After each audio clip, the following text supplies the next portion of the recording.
ముందుకు కొనసాగుతున్నాం తండ్రి. Amen amen. ప్రియమైన దేవుని బిడ్డలారా, మనము ఎఫెసీయులకు రాసిన పత్రికను చదువుకున్నాం. దయచేసి మీరు అందరూ కూడా యేసు ప్రభు మీద లక్ష్యం పెట్టండి, మనుషుల మీద అస్సలు లక్ష్యం పెట్టద్దు. ఓకే, ఇక్కడ జరుగుతున్న ఏ కార్యక్రమాల మీద లక్ష్యం ఉంచొద్దు, ప్రభు మీద లక్ష్యం మాత్రం ఉంచాలని ప్రభు పేరిట మనవి చేస్తున్నాను. చూడండి, 10 నుంచి 18 వచనాలకు ఉన్నటువంటి విషయాలను మనం కనుక గమనిస్తే, ఇక్కడ ఉన్నటువంటి విషయాల్లో కూడా మనం ఆలోచన చేస్తే, దేవుడిచ్చు సర్వాంగ కవచమును ధరించుకొనండి అన్నాడు. ఏమన్నాడు చెప్పండి? దేవుడిచ్చే సర్వాంగ కవచాన్ని ధరించుకోవడం ద్వారా మనము అపవాది యొక్క తంత్రములను గుర్తించగలుగుతాము, అపవాదిని ఎదురించగలుగుతాము. గుర్తించగలుగుతాము, చెప్పాలా? గుర్తించగలుగుతాము, ఎదురించగలుగుతాము. అపవాది తంత్రములను మనము ఎరుగని వారము కాము. ఎప్పుడు మనం ఎరుగుతాం? చెప్పాలా? అపవాది తంత్రాలు మనం ఎప్పుడు ఎరగగలుగుతాం? అపవాదిని ఎదిరించాలంటే ఫస్ట్ మనము వాడి తంత్రాలు ఏంటో గుర్తించాలి. వాడి తంత్రాలు ఏంటో గుర్తించాలంటే మనకి ఏం అవసరం అనేదే ఈరోజు పాఠం అన్నమాట. అర్థమైంది నేను చెప్పింది? ఈరోజు మనము ఎంత చక్కగా ప్రభు యొక్క వర్తమానాన్ని పొందుకుంటామో అంత చక్కగా ప్రభు మనతో మాట్లాడి ధైర్యపరిచి నడిపిస్తాడు. హల్లెలూయా. కాబట్టి ప్రియులారా, మీరు వినండి, ఈ రాత్రి మనందరం కూడా చక్కగా ప్రభు సన్నిధిలో ఉన్నాం. దేవుడిచ్చు సర్వాంగ కవచం మనకు అవసరం. చెప్పండి, నాకేం అవసరం చెప్పండి, చెప్పాలి గట్టిగా. ఇక్కడ వచ్చిన వారందరికీ ఎంతమందికి దేవుడిచ్చే సర్వాంగ కవచం ఉంది అనుకుంటున్నారు? అసలు దేవుడిచ్చే సర్వాంగ కవచం అంటే ఏంటి ఎంతమందికి తెలుసు? అది దేవుడిచ్చే సర్వాంగ కవచాన్ని ఏం చేయమన్నాడు చెప్పాల? మీరు అపవాది తంత్రములను ఎదురించుటకు శక్తిమంతులు అగునట్లు దేవుడిచ్చే సర్వాంగ కవచాన్ని ధరించుకోండి. శత్రువుని ఎదిరించాలంటే మనం ఏం ధరించుకోవాలా? సర్వాంగ కవచాన్ని. ఇప్పుడు సర్వాంగ కవచం అంటే ఏంటి చెప్పండి? ధరించుకోవాలా లేదా?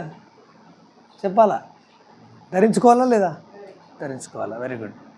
మనకు ఉందా లేదా? ధరించుకోవాలంటే అర్థం ఏంటి? ఉందన్నట్ట లేదన్నట్ట? ఒక మాట అడుగుతున్నా జనరల్గా. మీరు ధరించుకోండి అని ఇప్పుడు చదివారంటే మీకు ఉన్నట్ట లేనట్ట? అంతే కదా. నేనేమన్నా అంటే దేవుడిచ్చే సర్వాంగ కవచం ఏంటో తెలిస్తే అది ఉందా లేదా తెలుస్తుంది మనకు.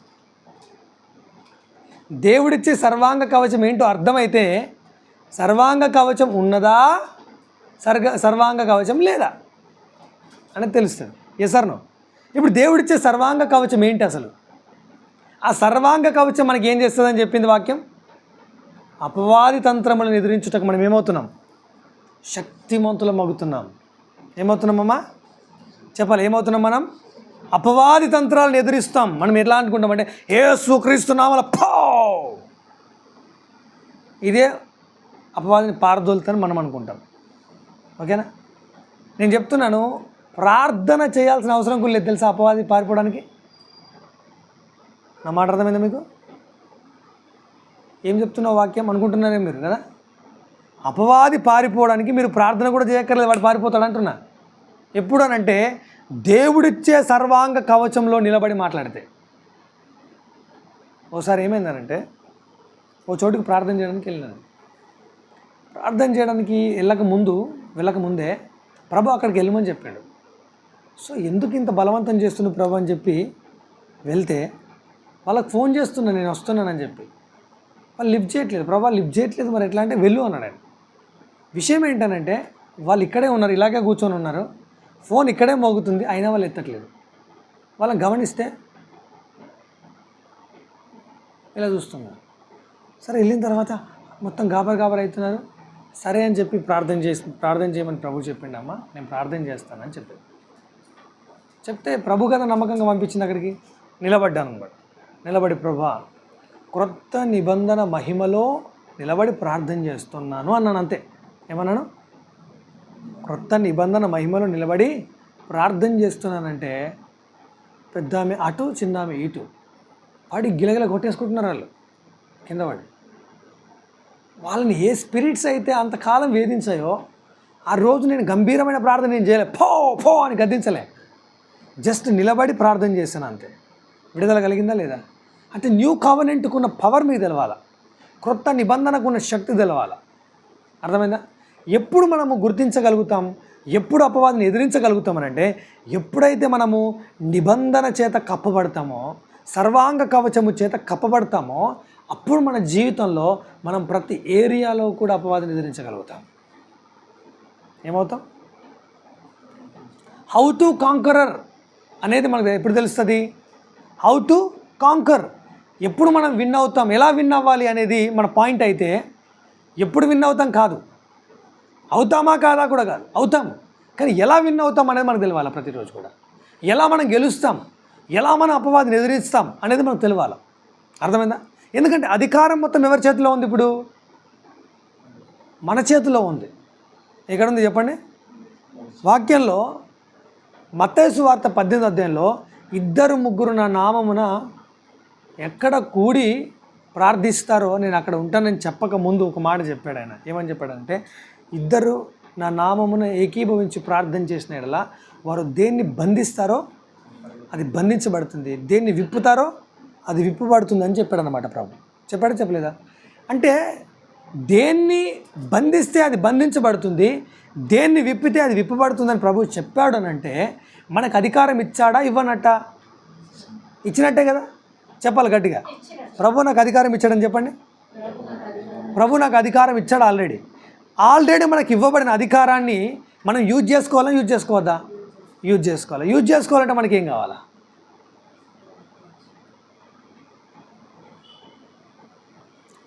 ఇప్పుడు తప్పు రైటు నీకు తెలుసు, నాకు తెలుసు, పోలీసులకు తెలుసు. పోలీసు వాళ్ళు వెళ్ళి నువ్వు చేసే తప్పు అని అడిగాడు అనుకో, భయపడతారా భయపడరా? పోలీసు వెళ్ళి ఏం చేస్తున్నావా అన్నంగా భయపడతారా?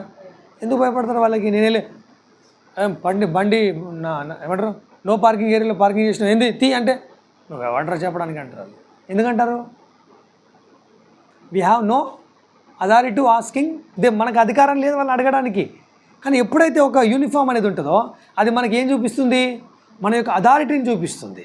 సో మన జీవితంలో కూడా మనకు ఒక యూనిఫామ్ ఉంది. మన జీవితంలో కూడా మనకి ఏముంది?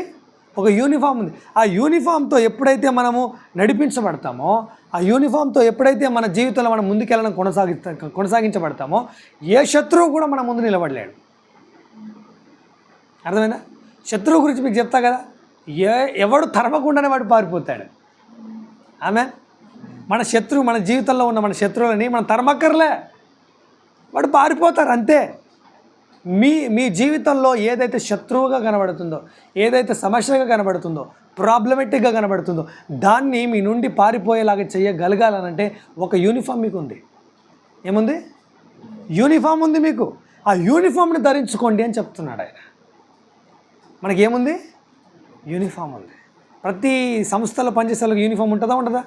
ఉంటుంది. మన ఎక్కడ క్యాటరింగ్ చేసే వాళ్ళకి యూనిఫామ్ ఉంటుంది.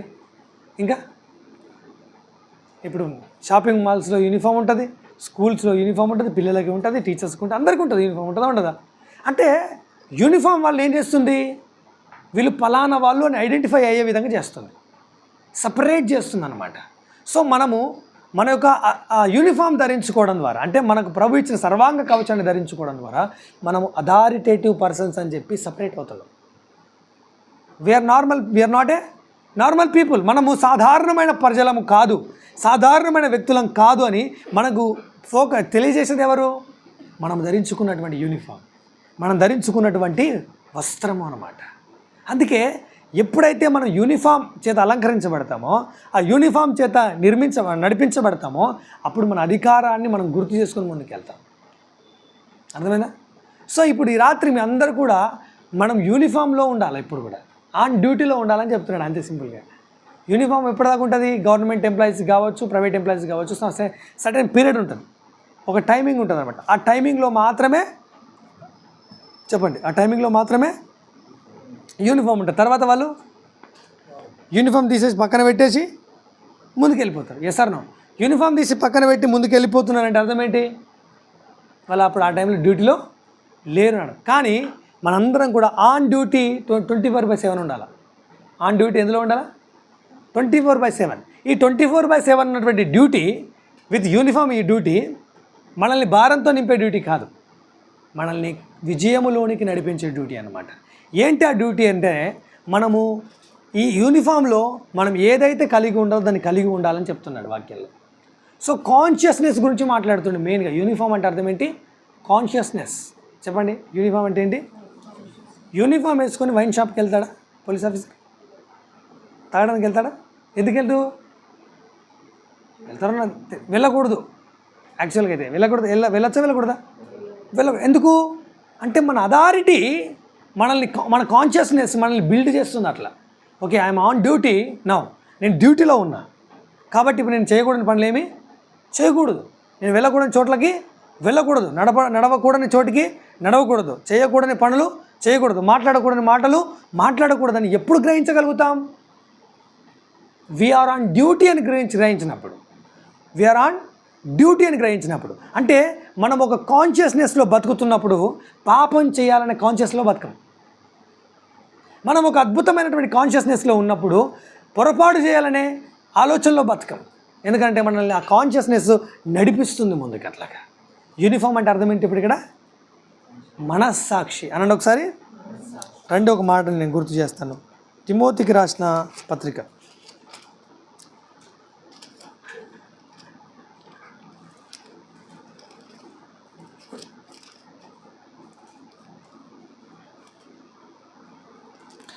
3:9. మొదటి తిమోతి రాసిన పత్రిక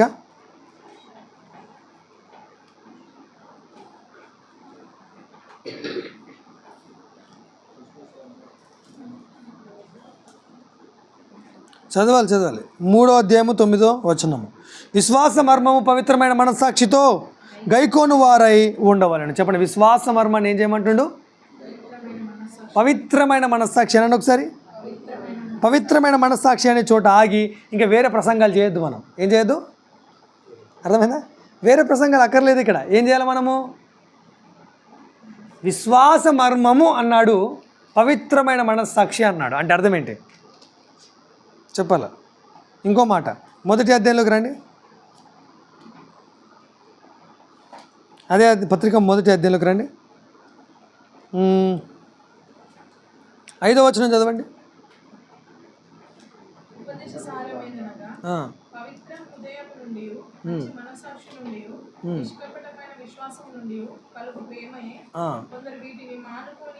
తొలగిపోయి తాము చెప్పిన వాటినైనను నిశ్చయమైనట్టు రూఢిగా పలుకు వాటినైనను గ్రహింపకపోయినను ధర్మశాస్త్రోపదేశకులై ఉండగోరి నిష్ప్రయోజనమైన ముచ్చటలకు తిరిగి. రైట్, ఇక్కడ పవిత్రమైన హృదయము నుండి అన్నాడు. ఏమన్నాడు?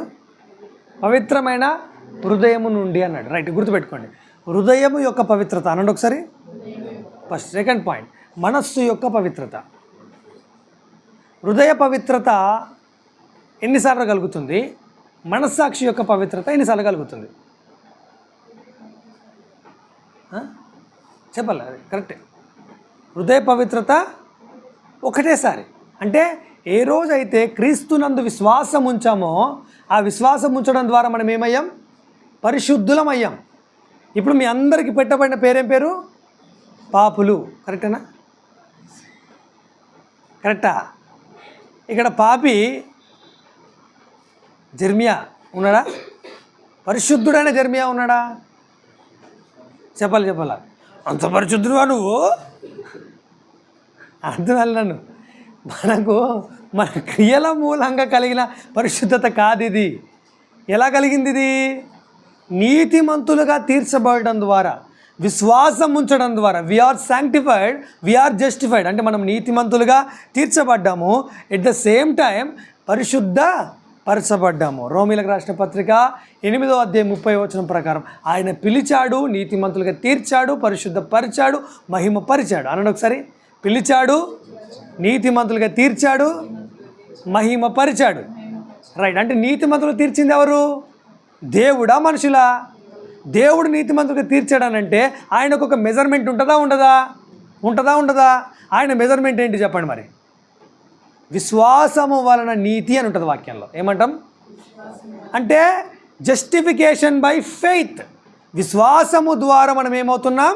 నీతిమంతులుగా తీర్చబడుతున్నాం. అంటే క్రీస్తునందు మనం విశ్వాసం ఉంచడం ద్వారా మనం ఏమయ్యాం? ఇప్పుడు నీతిమంతులమని పిలువబడుటకు యోగ్యులమయ్యాం, పరిశుద్ధులం అని పిలువబడుటకు యోగ్యులమయ్యాం. సో ఇక్కడ ఉన్న వాళ్ళు పాపులు ఎవరు కాదు.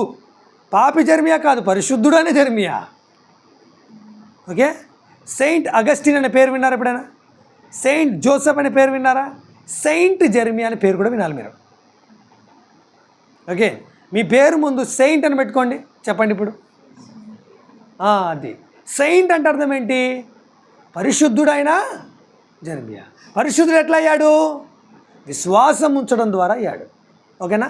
సో ఇది హృదయము యొక్క పవిత్రత. సెకండ్ పాయింట్, మనస్సు యొక్క పవిత్రత అన్నాడు. మనస్సు యొక్క పవిత్రత ఎన్నిసార్లు కలుగుతుంది? ఇది రోజు కలగవలసిన ప్రక్రియ. ఏం ప్రక్రియ? రోజు కలగవలసిన ప్రక్రియ. ఎందుకనంటే ఇక్కడ చూస్తే మనం కొందరు వీటిని మానుకొని తొలగిపోయి తాము చెప్పిన వాటినైనను నిశ్చయమైన రూఢిగా పలుకు వాటినైనను గ్రహింపకపోయినను ధర్మశాస్త్ర ఉపదేశకులై ఉండగోరి నిష్ప్రయోజనమైన ముచ్చట్ల వైపు తిరిగిరి అన్నాడంటే నిష్ప్రయోజనమైన ముచ్చట్ల చేత మన మనస్సుకు కల్మషము కలిగే పరిస్థితులు ఉన్నాయి. అర్థమైంది చెప్పింది? సో లోకంలో మనం ఏం వింటాం? నిష్ప్రయోజనమైన ముచ్చట్లు వింటాం, నిష్ప్రయోజనమైన సంగతులు వింటాం, నిష్ప్రయోజనమైన ఆలోచనలు వింటాం, నిష్ప్రయోజనమైన మార్గాలు బోధించే వారిని చూస్తాం. అలాంటి వారి ద్వారా మనం ఏమవుతున్నాం? మన మనస్సాక్షిని అపవిత్రపరచుకుంటున్నాం, మన మనస్సాక్షిని బలహీనపరచుకుంటున్నాం, మన మనస్సాక్షిని కృంగజేసుకుంటున్నాం. వీటన్నిటి ద్వారా మనం అపవాదిని ఎదిరించుట అనే అనుభవంలోకి రాలేకపోతున్నాం. ఇప్పుడు క్లియరా? రైట్. మన మనస్సాక్షి బలమైందిగా ఉంటే మనం అపవాదిని ఏం చేయొచ్చు? ఎదిరించలేమా? అపవాదిని ఎదిరించగలగాలి, అపవాదిని ఓడించగలగాలంటే మనకు అవసరమైంది ఒకటే, బలమైన మనస్సాక్షి. అనండి ఒకసారి. చెప్పాలి. ఏ మనస్సాక్షి? బలమైన మనస్సాక్షి. రైట్. ఇంకొక మాట చెప్తాను. 4వ అధ్యాయంలో, ఇదే పత్రికలో 4వ అధ్యాయం మొదటి వచనం చదవండి. లేదు, 4 మొదటి వచనం, మొదటి పత్రిక.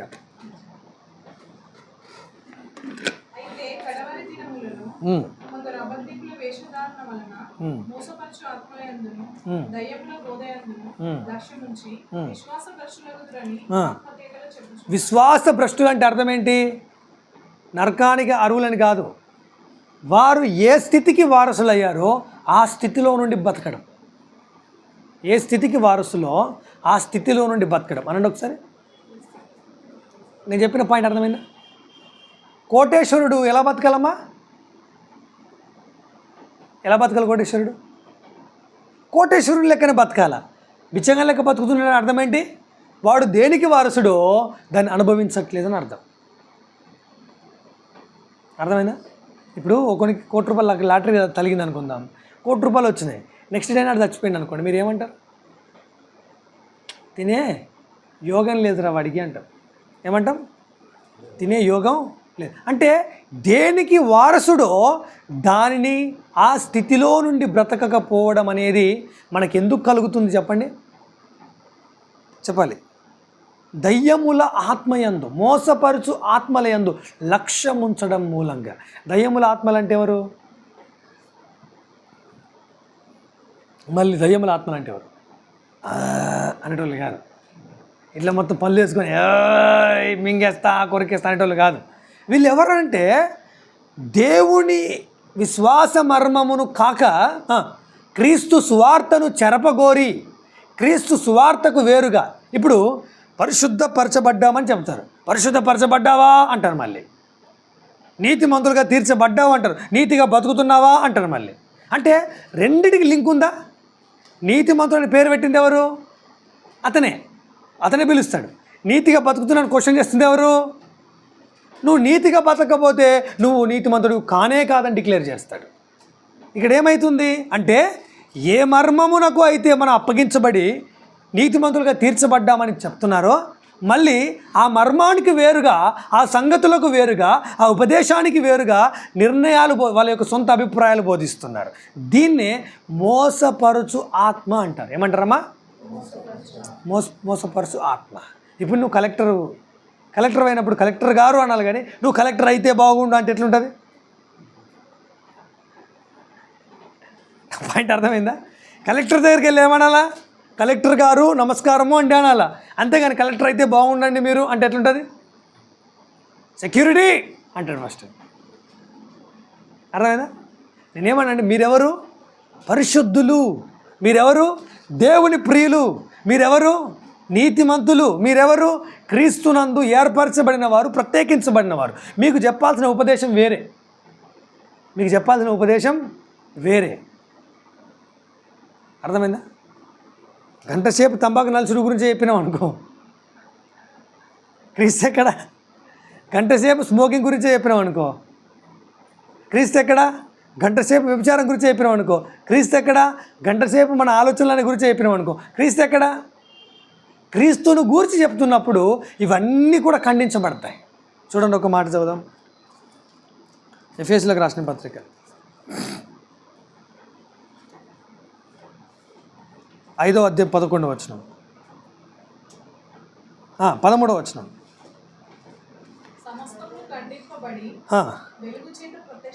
రైట్. వెలుగు చేత ఏమవుతున్నాయి సమస్తం?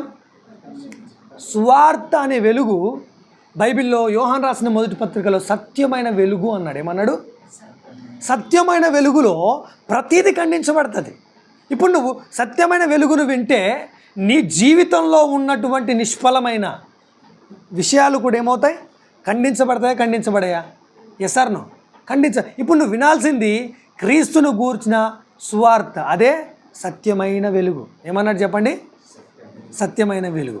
బ్రదర్, మీరు నీతిమంతులు అని చెప్తున్నారంటే పాపం చేసినా పర్లేదని చెప్తున్నట్టు కాదా అని అంటే కాదు. అర్థమైందని చెప్పి కాదు. ఎందుకు కాదు అని అంటే పొజిషన్లో నుండి బతకడం నేర్పియాలి మనం.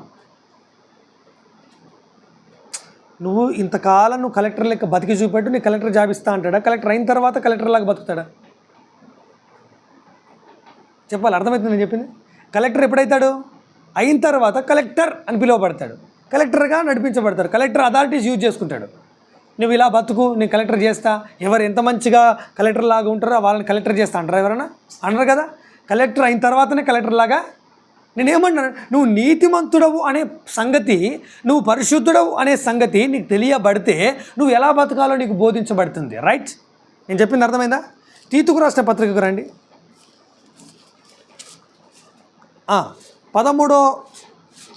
2వ అధ్యాయం 13వ వచనం చదవండి. మహాదేవుడును మన రక్షకుడైన యేసుక్రీస్తు మహిమ ప్రత్యక్షమైనప్పుడు, మహిమ యొక్క ప్రత్యక్షత చూచుచు ఈ లోకములో, చెప్పండి ఎక్కడమ్మా? చెప్పాలి, గట్టిగా చెప్పాలా. ఇన్ దిస్ వరల్డ్, ఈ లోకంలో స్వస్థ బుద్ధితో అంటే అర్థం ఏంటి? స్వస్థ బుద్ధి అంటే ఏంటి? Self control. ఎలా అమ్మా? కొన్ని ఇంగ్లీష్లో చెప్తేనే మనకు అర్థమవుతాయి కదా. సెల్ఫ్ కంట్రోల్, ఆశా నిగ్రహంతో బతకడానికి, నీతితోనూ భక్తితోనూ బ్రతుకుచుండవాలనని మనకు బోధించుతున్నది. నువ్వు ఇలా చెప్తే, ఒకవేళ నువ్వు ఇలా కాకుండా వేరేలాగా చెప్తే, తాగుబోతూ మార్చబడాలంటే వాడు ఎక్కడికి రావాలా? ఫర్ ఎగ్జాంపుల్ నేను అడుగుతున్నా, రోగం తగ్గాలంటే ఎక్కడికి వెళ్ళాలా? హాస్పిటల్కి వెళ్ళాలి. ఎన్నిసార్లు వెళ్ళాలా? తగ్గే వరకు వెళ్ళాలి. మనము క్రీస్తునందు ఏమై ఉన్నామో తెలుసుకున్న తర్వాత మనం ఎలా బ్రతకాలో తెలియాలంటే దానికి సంబంధించిన హాస్పిటల్ ఉందా లేదా? ఉంది. ఆ హాస్పిటల్కి వెళ్తే సరిపోతుందా లేదా? రైట్. ఆ హాస్పిటల్కి వెళ్తే ఏం జరుగుతుందట చెప్పాలా? ఎవరు బోధిస్తున్నారు? 13 అనగా మహాదేవుడును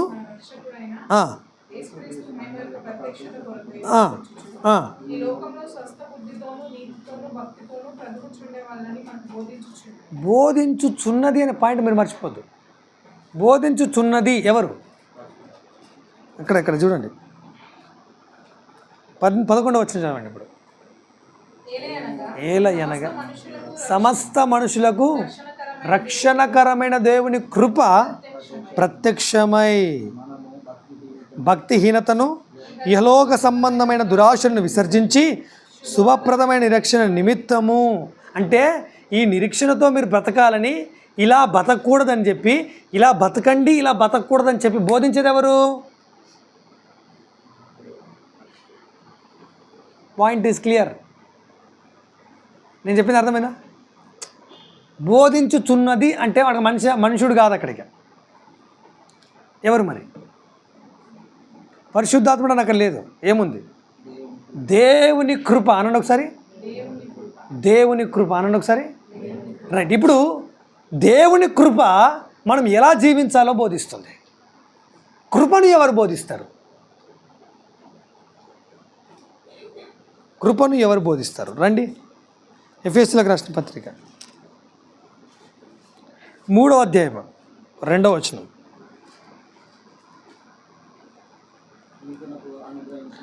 మీ కొరకు నాకు అనుగ్రహించబడిన, వినండి, మీ కొరకు నాకు అనుగ్రహించబడిన దేవుని కృప విషయమైన ఏర్పాటును గూర్చి మీరు వినియున్నారు. నాకు అనుగ్రహించబడిన దేవుని కృప విషయమైన ఏర్పాటు. కృపను ఎవరు బోధిస్తున్నారు? దేవుని సేవకుడు బోధిస్తున్నాడు. కృప ఏమని బోధిస్తున్నది?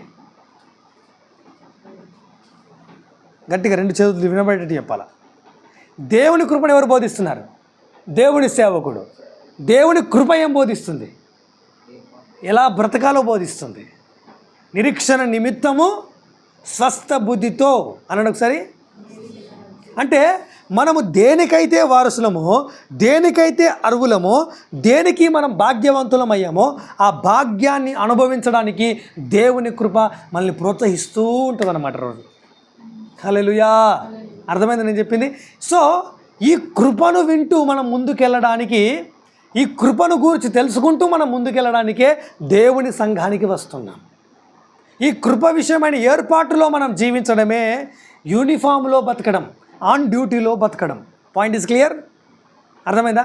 సో అపవాదిని ఎదిరించడమే కాదు, మనం యూనిఫామ్లో బతుకుతున్నప్పుడు, ఆన్ డ్యూటీలో బతుకుతున్నప్పుడు, దేవుని కృపను నేర్చుకుంటున్నప్పుడు శత్రువును ఎదురిస్తున్నాం, లోకములో ఉన్నటువంటి దాన్ని జయిస్తున్నాం. ఆమేన్. అర్థమైంది నేను చెప్పింది అర్థమైందా? చెప్పాలి, గట్టిగా చెప్పండి. రైట్. ఒక మాట ఇంకో మాట చదివిస్తారండి. రైట్. 1 కొరింథీయులకు రాసిన పత్రిక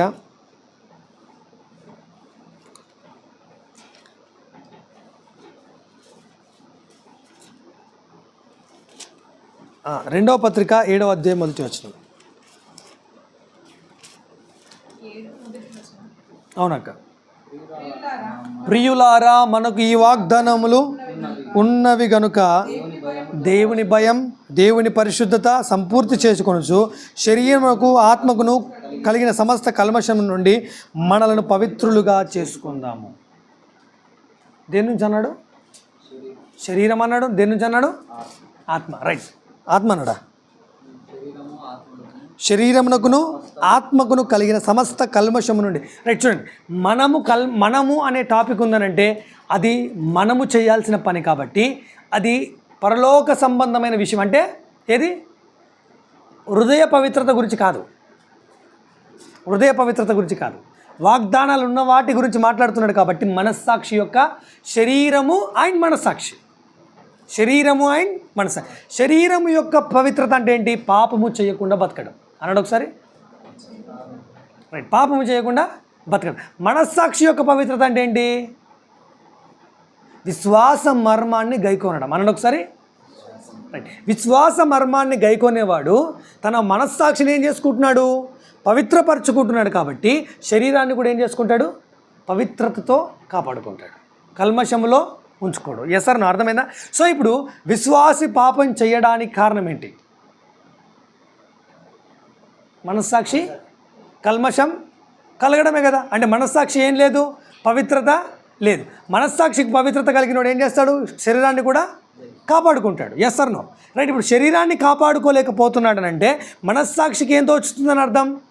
మనస్సాక్షి ఏం కలుగుతుందని అర్థం? కల్మషం. ఈ కల్మషానికి కారణం ఏంటి? దేవుని కృప విషయమైన ఏర్పాటును బోధించని సేవకులే. అర్థమైందా? ఆయా ఆత్మలను నమ్మద్దు అని అంటే ఆయా సేవకుల్ని నమ్మద్దు అని అర్థం. జెర్మియా మనోడే, మన మనిషే, మన మంచోడు, నా కళ్ళ ముందే తిరుగుతున్నాడు, ఆయన తప్పెందుకు వాక్యం చెప్తాడు అనుకోవద్దు మీరు. దేవుని కృపను గురించి జెర్మియా బోధిస్తున్నాడా లేదా? దేవుని ఏర్పాటును జెర్మియా బోధిస్తున్నాడా లేదా? దేవుని ఏర్పాటును బోధించే జెర్మియా మీ మనస్సాక్షులకు ఏం చేస్తున్నాడు? కల్మషం తోచకుండా కాపాడుకునే సందేశాన్ని ఇస్తున్నాడు. అంటే మీరు కృపను బోధిస్తున్నప్పుడు మీరు మీ కృపను వినే భాగ్యాన్ని, కృపచేత మీరు వినే భాగ్యాన్ని కల్పిస్తున్నాడు ఆయన.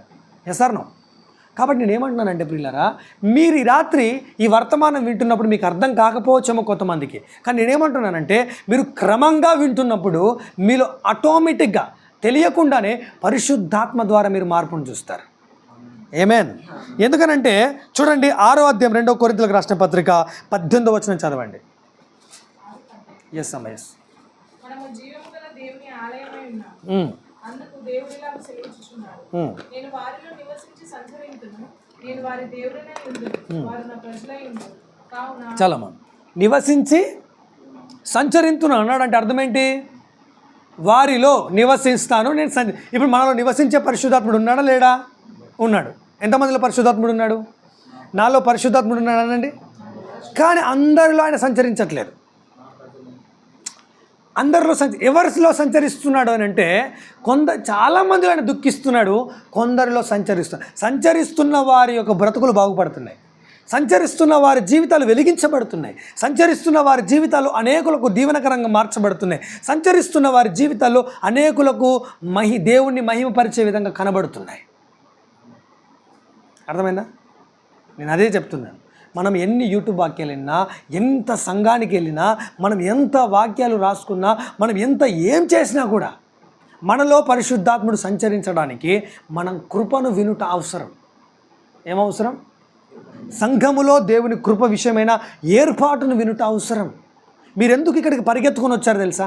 మీరు వస్తే రాలే, నా మీద ప్రేమతో మీరు రాలే, నేను ఏమనుకుంటానని మీరు రాలే. మీరు అనుకుంటున్నారేమో అట్లా. మిమ్మల్ని పరిశుద్ధాత్ముడు తోడుకొని వస్తే వచ్చారు ఇక్కడికి. పరిశుద్ధాత్ముడు మిమ్మల్ని ఎందుకు తోడుకొని వచ్చాడు తెలుసా? పరిశుద్ధాత్ముడు మీలో సంచరించాలనుకుంటున్నాడు కాబట్టి. పరిశుద్ధాత్ముడు సంచరించడం ద్వారా ఎన్ని మహత్కార్యాలు జరుగుతాయి మీకు తెలుసా? మీ బ్రతుకులో కావచ్చు, జీవితంలో కావచ్చు, మన మార్గాల్లో కావచ్చు, మన ప్రయత్నాల్లో కావచ్చు, మన ఆలోచనలో కావచ్చు, మన ఉద్దేశంలో కావచ్చు, మన అభిప్రాయాల్లో కావచ్చు, మన సమస్త విషయాల్లో మనం దేవుని యొక్క మహిమను చూస్తాం. హల్లెలూయా. శక్తిమంతులు అవుతాం మనం అక్కడ. అర్థమైందా? గట్టిగా మైకు పట్టుకొని హల్లెలూయా, స్తోత్రం, ఆమేన్, పో అదంటే వాడు శక్తిమంతుడు కాదు. ఎవరు శక్తిమంతులు అంటే ఎవరైతే దేవుని కృపను బోధిస్తున్నాడో, దేవుని కృపను వింటున్నారో వారు శక్తిమంతులు అగుతున్నారని వాక్యంలో చదివాం మనం. Yes or no? శక్తిమంతులు అగునట్లు మనం ఏం ధరించుకోమన్నాడు? సర్వాంగ కవచాన్ని. సర్వాంగ కవచాన్ని. మనము వేరే విధమైన ఆలోచనల చేత బంధించబడకూడదు. రక్షణయను శిరస్త్రాణం మనకు ఉందా లేదా? తల మీద ఏముంది మనకు? రక్షణయను శిరస్త్రాణం. అంటే లోక సంబంధమైన ధర్మశాస్త్రోపదేశమైనటువంటి విషయాలు ఏవి కూడా మన హృదయంలో, మన మనస్సులో, మన చెవుల్లో చొరబడకుండా మనము రక్షణయను శిరస్త్రాణాన్ని కలిగి ఉన్నాం. ఆమేన్. అర్థమైంది నేను చెప్పింది? ఈ రాత్రి మీరు రక్షణయను శిరస్త్రాణం కలిగి ఉన్నారు అంటే ఏంటంటే మీరు క్రీస్తునందు దేవుని నీతి అయి ఉన్నారని నమ్మడము అనేది మీరు ఆన్ డ్యూటీలో ఉండడమే. అర్థమైంది నేను చెప్పింది? చెప్పండి ఒకసారి నాకు. క్రీస్తునందు నేను దేవుని నీతి అయి ఉన్నాను. ఇది ఎలా, ఎప్పుడు అనుకోవాలి? ఇది జపం కాదు, ఇది మంత్రం కాదు, ఇది మాట కాదు. This is our position. This is our. నువ్వెవరు బై నాకు చెప్పడానికన్నా అంటే నేను అంటాను, నన్ను ఎవరైతే నిలబెడతారో వెళ్ళే వాళ్ళకి అడుగు అంటాను. ఏమంటాను నేనేమంటాను? నేను ఎవరు అని ఐడెంటిటీ చెప్పుకోను. నేను ఎవరు తెలవాలంటే వెళ్ళి అడుగు అంటాను. అడుగు చెప్తారు నా గురించి అని అంటాను. మీరు కూడా నువ్వు నీతిమంతుడు అంటే చేసిన అడుగుపో, నేను అవునా కాదు అనాలి, కానీ అవునా అనుకోవద్దు. మళ్ళీ అరే నేను నీతిమంతున్నా అట్లెట్లా అవుతా? ఇవ్వాలనే మందాగినా, ఇవ్వాలనే సిగరెట్ పడ, ఇప్పుడే టీవీ సీరియల్ చూసినా నేను నీతిమంతున్నా ఎట్లయితా? నేనేమన్నానంటే నీవు చేసే వాటి ద్వారా నువ్వేమో నిర్ణయించబడలేదు, క్రీస్తు రక్తము ద్వారా నువ్వేమో నిర్ణయించబడ్డావు. నేనేమో అట్లా అని చెప్పి నువ్వు టీవీ సీరియల్ చూసినా, నువ్వు సినిమా చూసినా, నువ్వు సిగరెట్ తాగినా, మందు తాగినా, బీడి తాగినా, సుట్ట తాగినా, ఇవన్నీ చేసినా కూడా నువ్వు నీతిమంతుడివే కాబట్టి తాగు అని నేను చెప్పట్లేదు. తాగినంత మాత్రాన నీ నీతి పోయేది కాదు. కానీ తాగడానికి నీకు ఆ పొజిషన్ కరెక్ట్ కాదు. అర్థమైందని చెప్పింది. బిగ్ బాస్ చూడొచ్చా అని అడిగామనుకో, నేను ఏమంటాను, నీ పొజిషన్ కరెక్ట్ కాదు అంటాను నేను. ఎందుకు కాదు? నీ పొజిషన్ ఎవరిది? నీ పొజిషన్కి ఉన్న వాల్యూ వేరు, నువ్వు చేసే పని వేరు. అక్కడిని నీకు అర్థం కావాలి. అరే నేను ఎవరిని, నేనేం చేస్తున్నా. ఇప్పుడు ఫర్ ఎగ్జాంపుల్ ఒక మాట అడుగుతాను. నేను ఒక CEO అనుకుంటాం, ఒక కంపెనీకి CEO. బాత్రూమ్ కడుగుమంటే అడుగుతావా? బాత్రూమ్ కడుగుమంటే కడుగుమంటే నేను చెప్పాను అనుకో, ఏం మాట్లాడుతున్నావు, ఎవరు అనుకోని ఏం మాట్లాడుతున్నావు అంటానో లేదా? సో నేనేమంటానంటే, ఒక రైచస్ అనే పొజిషన్లో, జస్టిఫైడ్ అనే పొజిషన్లో, శాంక్టిఫైడ్ అనే పొజిషన్లో ఉండి దానికి సంబంధం లేని కార్యక్రమాల్లో ఇన్వాల్వ్ అవుతున్నామనంటే బాత్రూమ్ కడిగినట్టేగా. CEO బాత్రూమ్ కడుగుతాడా అంటే మీరు కడగరా అన్నారా లేదా? కడుగుతారా? కడగనప్పుడు మరి ఇప్పుడు ఒక టాప్ పొజిషన్లో ఉన్నవాడు భూ సంబంధమైన వాటిని హత్తుకుంటాడా? భూ సంబంధం ఎక్కడుంటాయి? మనం ఎక్కడున్నాం? వినబడుతుంది నా మాటలు? మనం ఎక్కడున్నాం? We are seated with Christ in most heavenly places. పరిశుద్ధమైన స్థలములో మనం క్రీస్తుతో కూడా కూర్చున్నాం. మిగతావన్నీ ఎక్కడున్నాయి? క్రింద ఉన్నాయి. ఇప్పుడు క్రింద వాటిని మనం హత్తుకుంటామా? మీరు ఎప్పుడైనా కింద పడ్డ బిస్కెట్ తీసి మీ పిల్లలకి ఇచ్చారా? ఎందుకు ఇయ్యరు? కొన్నారుగా పైసలు పెట్టి. కొన్నా పర్లే, కింద పడ్డది నాకు వద్దు అంటారు. అంటారా? మరి కింద పడ్డది మనం ఎట్లా హత్తుకుంటాం? కింద ఉన్న వాటిని మనం ఎలా హత్తుకుంటాం? అర్థమైంది నేను చెప్పింది. సో నేనేమన్నాడు, ఇప్పుడు ఇమీడియట్గా మీరు మారుతారా అంటే అది నాకు తెలిసి మీరు మారండి. కానీ మీకు మారడానికి స్కోప్ ఉందా? హోప్ ఉందా? అవకాశం ఉందా? ఉంది. ఎలా మీరు మార్చబడతారు? మీ మనస్సాక్షిని పవిత్రపరచుకోవడం ద్వారా. మీ మనస్సాక్షి ఎట్లా పవిత్రం అవుతుంది? కృపను వినడం ద్వారా. కృప మీకు ఏమవుతుంది? మీ మనస్సాక్షి బలపరచబడే విధంగా బోధిస్తుంది అన్నమాట. దీన్ని ఏమన్నాడంటే, ముగిస్తాను నేను తిమోతికి రాసిన పత్రికలోనే, మొదటి పత్రికలోనే 4వ అధ్యాయంలో 7వ వచనం, 4:7.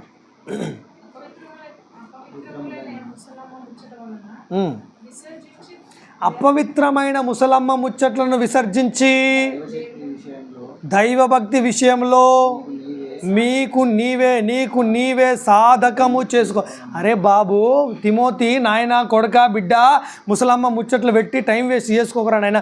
దేవభక్తి విషయంలో నీవు సాధకం చేసుకో అంటున్నాడు ఆయన. ఏమంటున్నాడమ్మా? దైవభక్తి సంబంధం. దైవభక్తి అంటే ఏంటి? ఇంక క్వశ్చన్ లాస్ట్. అసలు వాట్ ఈజ్ భక్తి? భక్తి అంటే చర్చికి వెళ్ళి హల్లెలూయా స్తుతి మహిమ ఎల్లప్పుడు దేవునికి ఇచ్చే పాటలు పాడడం, ప్రార్థనకి వెళ్ళడం, ఇంకా ఇవన్నీ ఏవి భక్తి కాదు. ఆదివారం చర్చికి వెళ్తున్నా నేను, మొత్తం పొద్దుగా లేచి వెళ్ళి కానికేస్తున్నా, 2 గంటలు పాటలు పాడుతున్నా, ఇంకేం కావాలో దేవునికి అని మనం అనుకుంటున్నాం. అది భక్తి కాదు. దైవభక్తి అంటే ఏంటి? అసలు భక్తి అనేది ఎందుకు వచ్చింది? అసలు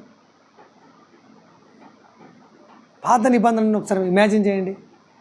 ప్రతిసారి కూడా దేవాలయానికి భక్తుడు ఎందుకు వెళ్తున్నాడు? బలి ఇవ్వడానికి వెళ్తున్నాడు. ఎందుకు వెళ్తున్నాడు? బలి ఇవ్వడానికి వెళ్తున్నాడు. ఎందుకు అంటే ప్రతిసారి అతనికి నేను పరిశుద్ధుణ్ణి, నేను నీతిమంతుణ్ణి గ్రహింపు కలగట్లేదు. కానీ మనం ఎందుకు సంఘానికి వస్తున్నాం? మనం ఎందుకు మందిరానికి వస్తున్నామని అంటే, మనము క్రీస్తులో ఏదైతే సంపూర్ణంగా, ఏదైతే శాశ్వతంగా పొంది ఉన్నామో దాన్ని తెలుసుకొని ఆ పొజిషన్లో ఉన్నటువంటి శ్రేష్టమైన భాగాన్ని, శ్రేష్టమైన స్వాస్థ్యాన్ని, శ్రేష్టమైన ఆస్తిని, శ్రేష్టమైన కృపను అనుభవించడానికి వస్తున్నాం. దీన్ని భక్తి అంటారు. అర్థమైందా? మనం దేవునికి ఏదో చేయడము పాత నిబంధన భక్తి, దేవుని నుండి ఏదైనా పొందుకుంటూ ఉండడము క్రొత్త నిబంధన భక్తి. అర్థమైందా? మీరు ఎందుకు ఈ రాత్రి వచ్చారు అంటే ఏదో ఒకటి పొందుకోవడానికి వచ్చారు. ఏదో ఒకటి పొందుకుంటే భక్తి ఎట్లా అవుతుందంటే అది క్రొత్త నిబంధన భక్తి అంతే.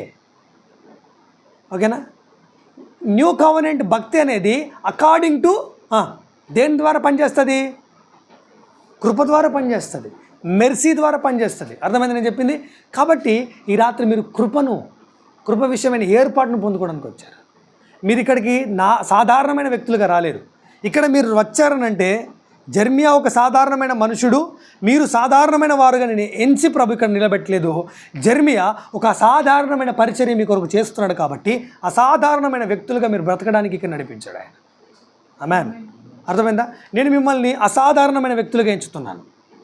ఎస్, నా మాట నమ్ముతున్నారా? రైట్. మీరు అసాధారణమైన వ్యక్తులు. ఎవరండి మీరు? నేను ఎవరిని? Super natural person. ఈ సూపర్ న్యాచురల్ పర్సన్ గురించి దేవుడు మాట్లాడుతున్నాడు. కాబట్టి ఒక విషయాన్ని గుర్తుపెట్టుకోండి, ఒక విషయాన్ని మీరు ఆలోచించండి, ఒక విషయాన్ని మీరు దృష్టిలో పెట్టుకోండి.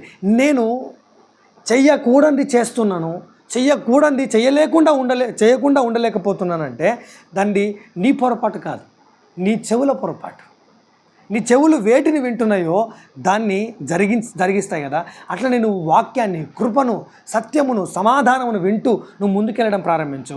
నీ జీవితంలో తిరుగులేని కార్యాలను నువ్వు చూస్తావు. Just listen. వినడమే భక్తి. చెప్పండి, ఏమంది? వినడమే భక్తి. వినడమే భక్తి అనండి ఒకసారి. ప్రియులారా, మనకు వాగ్దానాలు ఉన్నాయంటే వాగ్దానం అనేది వినేదా, బోర్డు మీద రాసుకునేదా? వినేది. కార్డు మీద రాసుకొని చదివేది కాదు, వినేది. వింటూ ఉండాలి. వాగ్దానాలు వింటూ ఉంటే అవి ఏమంటారు, నెరవేర్పులోకి వస్తాయన్నమాట. Just listen his promises. మనం ఇక్కడికి ఎందుకు వచ్చాం ఈ రాత్రి? ఆయన వాగ్దానాలు వినడానికి వచ్చాం. ఎందుకు వచ్చాం ఈ రాత్రి? ఆయన వాగ్దానాలు పొందుకోవడానికి వచ్చాం. ఎందుకు ఈ రాత్రి వచ్చాం? మన మనస్సాక్షిని బలపరచుకోవడానికి వచ్చాం. మనము శక్తిమంతులు అవ్వడం ద్వారా అపవాదిని ఎదిరించడానికి వచ్చాం. అర్థమైందా? మీరు ఎంత బలంగా విశ్వాసంతో ముందుకెళ్తారో అంతగా మీరు అపవాదిని ఎదిరించగలుగుతారు. అర్థమైంది నేను చెప్పింది? సో ఇంకా మనకి ఈ సబ్జెక్ట్లో మన కంటిన్యూషన్ ప్రభు ఇస్తాడు. మనం నమ్ముదాం, ప్రార్థన చేద్దాం, ముందుకెళ్దాం. ఇంకా మనం ఈ రాత్రి మనం నేర్చుకున్న ఫస్ట్ పాయింట్ ఏంటంటే మనస్సాక్షి యొక్క పవిత్రత. అనండి ఒకసారి. అంటే బలమైన మనస్సాక్షి. మనం దేనిని వినాలో, ఏది వింటే మనస్సాక్షి బలంగా ఉంటుందో ఈ రాత్రి మనము నేర్చుకున్నాం. రైట్. నెక్స్ట్ వీక్ ఇంకొక టాపిక్తో ప్రభు సన్నిధిలో మనము నిలబడదాం. ప్రభు మనకు సందేశం ఇస్తాడు. ప్రార్థన చేద్దాం. దయగలిగిన తండ్రి, మీకు స్తోత్రం. ఈ రాత్రి మీ కృప విషయమైన ఏర్పాటును గురించి, ఆ ఏర్పాటు ద్వారా మేము పొందుకునే బలాన్ని గురించి, పొందుకునే విషయాల గురించి మాకు తెలియజేశారు. ఈ రాత్రి మాకు ఇచ్చిన కృపను బట్టి, మాకు ఇచ్చిన అవకాశాన్ని బట్టి స్తుతిస్తూ మేము శక్తిమంతులమై అపవాదిని ఎదిరించి గొప్ప జయ జీవితాన్ని కలిగి ముందుకెళ్ళే కృప దయచేయమని మమ్మల్ని దీవించి, మమ్మల్ని ప్రేమించి, మాతో మాట్లాడిన మా రక్షకుడిని యేసుక్రీస్తు ప్రభునామమున అడిగి పొందుకున్నాం తండ్రి. ఆమేన్. హల్లెలూయా. అందరికీ వందనాలు.